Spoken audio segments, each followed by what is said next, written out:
I've never met my parents. However, my Aunt Zoe would tell me that they were great people. They were people who truly just wanted to live life to the fullest, and that's what got them killed.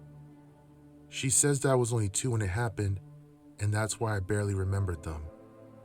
That, in and out of itself, isn't what's truly bothering me. No.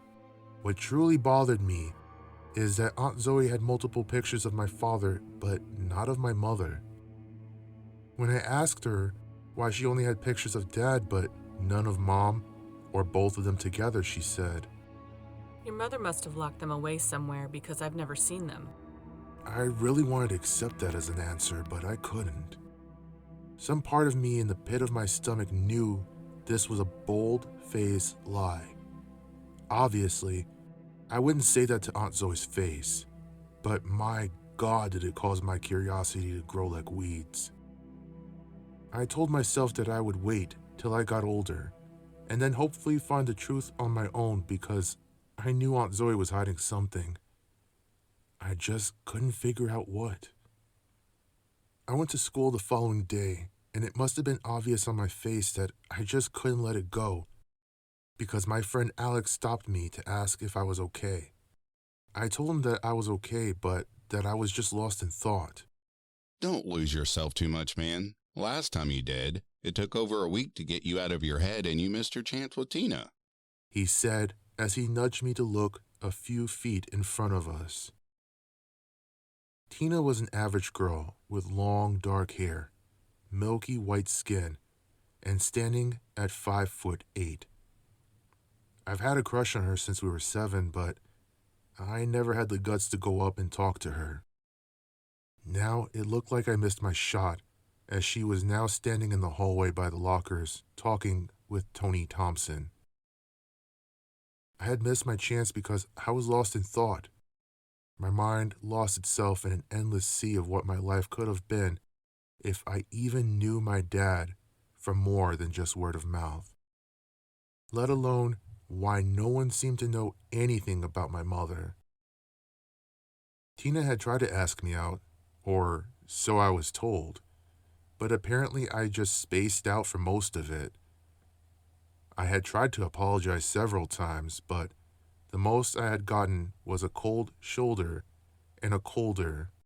It's fine. A year later from that incident, and you would think Alex would let it go, but no. He brings it up whenever he wants to pick on me, which was fine because we acted more like brothers than friends.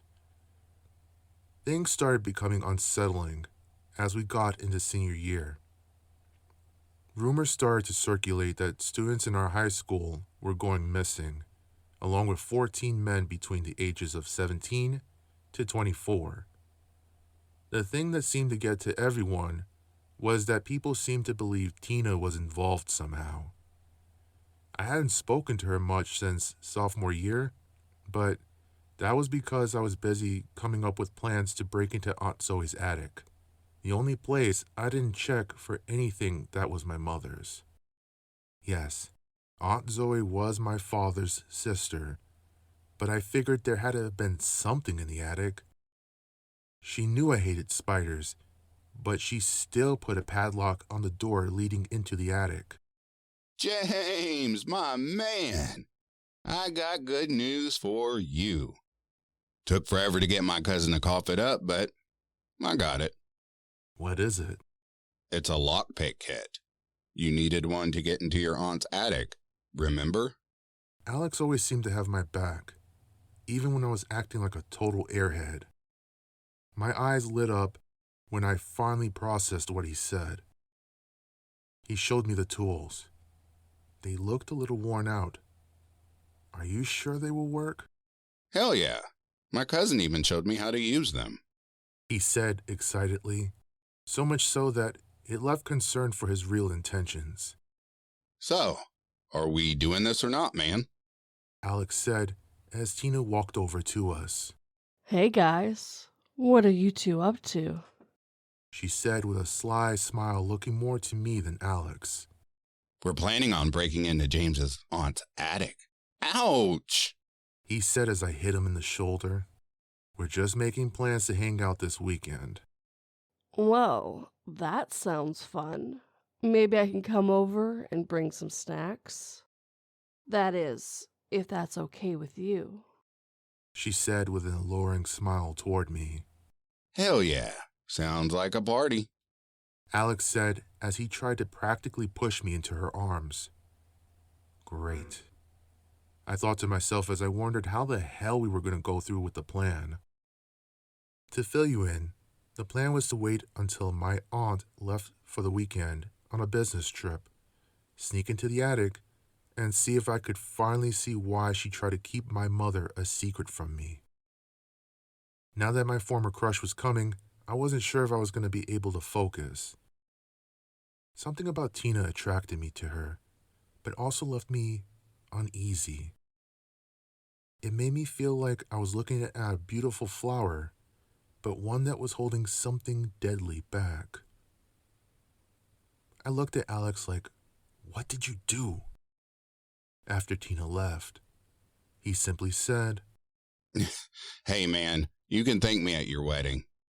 "Or at your funeral," I said a bit bitterly. This was going to be a little more difficult than I thought it would be, but a part of me was still hopeful that I could finally get with Tina.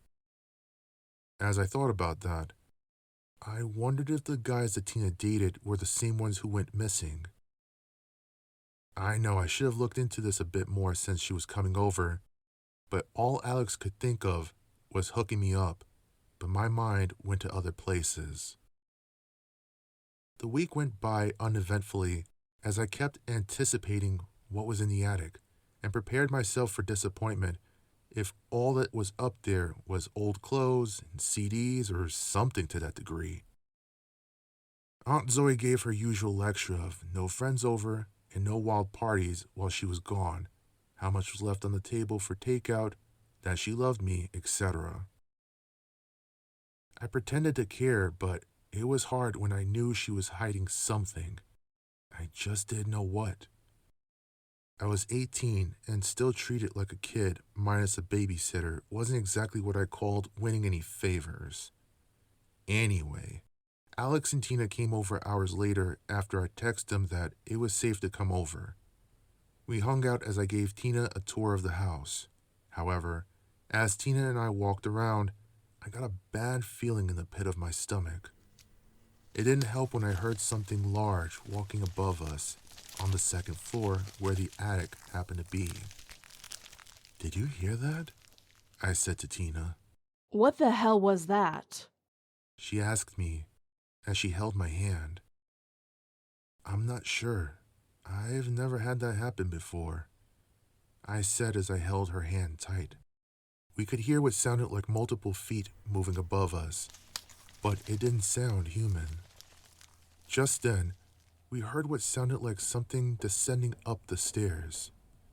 Tina and I held each other tightly. As we kept hearing footsteps, we ran into Aunt Zoe's room, completely forgetting about Alex. Guys, where did you go? He shouted for us. We blushed and laughed to ourselves as we realized we were being stupid. As we came out of the room, he immediately picked on us with assumptions that we went to have some private time in my aunt's room. After a lot of back and forth banter, Alex sighed peacefully and said, So, are we ready for the main event? he said as he pulled out the lockpick tools. Suddenly, I kept feeling like it was a mistake, and yet I couldn't explain why. Despite that feeling that I regret pushing down to the pit of my stomach, we got the ladder and Alex began to work the lock. It took maybe 20 seconds for him to pop the lock open. However, as he opened the attic door, a god-awful smell protruded from the attic. We ended up gagging so bad that I thought we were going to puke. Alex, trying not to vomit on the wooden floor, shouted, Ugh, all you, bro. and ran to the bathroom. Tina composed herself the best that she could and said, Well, ladies first. as she handed me a flashlight. I covered my nose and mouth with my shirt to the best of my ability as I slowly went up the ladder. There were so many spiderwebs as I finally entered that I couldn't see much. "Hey, bring me a broom, please. There should be one in the kitchen." I shouted below where I thought she still was, but no one was there. Stupidly, I thought the smell just got the better of her and just used my shirt to remove the webs, hoping and praying to God that the spiders wouldn't somehow cover my body. It took sheer willpower to press on, but I did, and what I saw burns in my memories. Corpses littered the attic floor.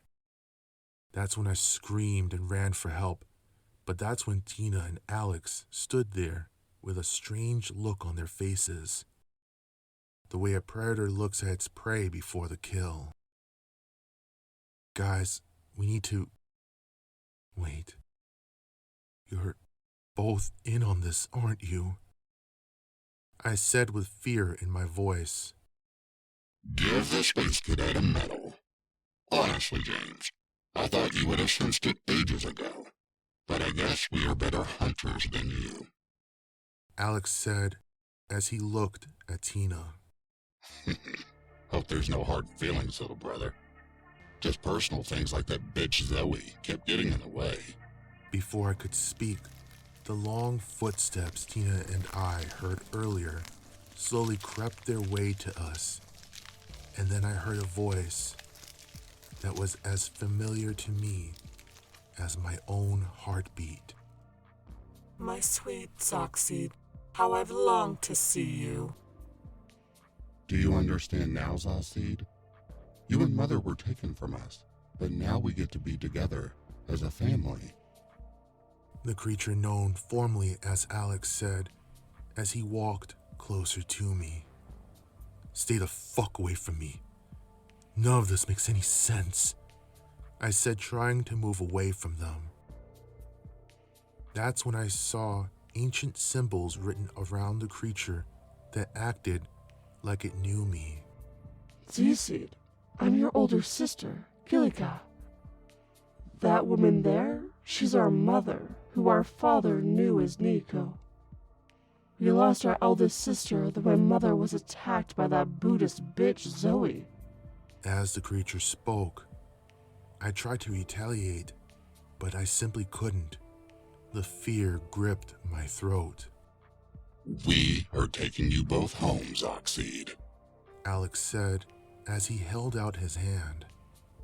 Suddenly, Alex screamed in pain as a harpoon went into his hand. Oh, good. The rest of you are here. Now I get to make her suffer as I suffered. Aunt Zoe shouted as we all began to feel pain from her prayer beads. In Tina's struggle to keep herself together, she accidentally walked onto one of the seals keeping Nyoko behind the barrier, causing her to scream in pain as she burst into flames. Rika! Mother shouted as she went into a frenzy. So much so that even as her skin burned, she still rushed Aunt Zoe.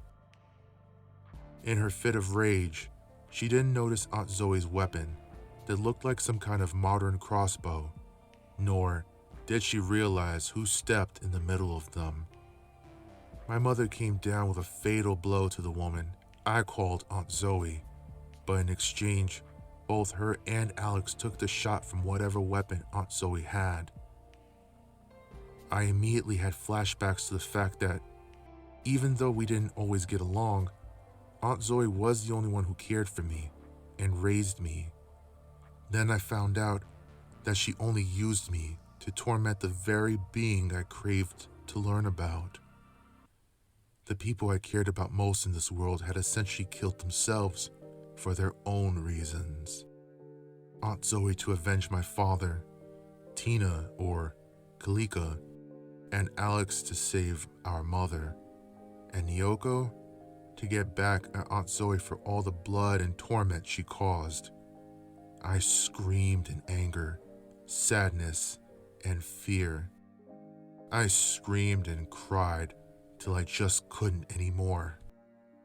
I wish I could shed more light on everything, but they were all dead. I could feel my body change into a spider-like being that humans called the Jiragumo. I thought it would take a while to get used to everything this new body would offer, but it felt as natural as breathing. A few years later, I was approached by a man in a suit who I almost killed, till he immediately offered a deal that very well interested me. A new life where I could live like the human I used to be. In exchange, I would help the organization whenever they needed me. I scoffed at the idea at first, but the more I lingered on the idea of it, the more I couldn't say no. He even asked me what to call me. After thinking about it, I gave up on the name James and went with my father's name, Norman Carter.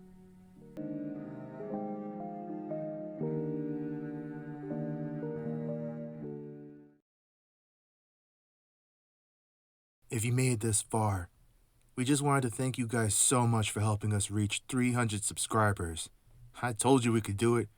Now we're going to aim for 400 subscribers and we could really use your help.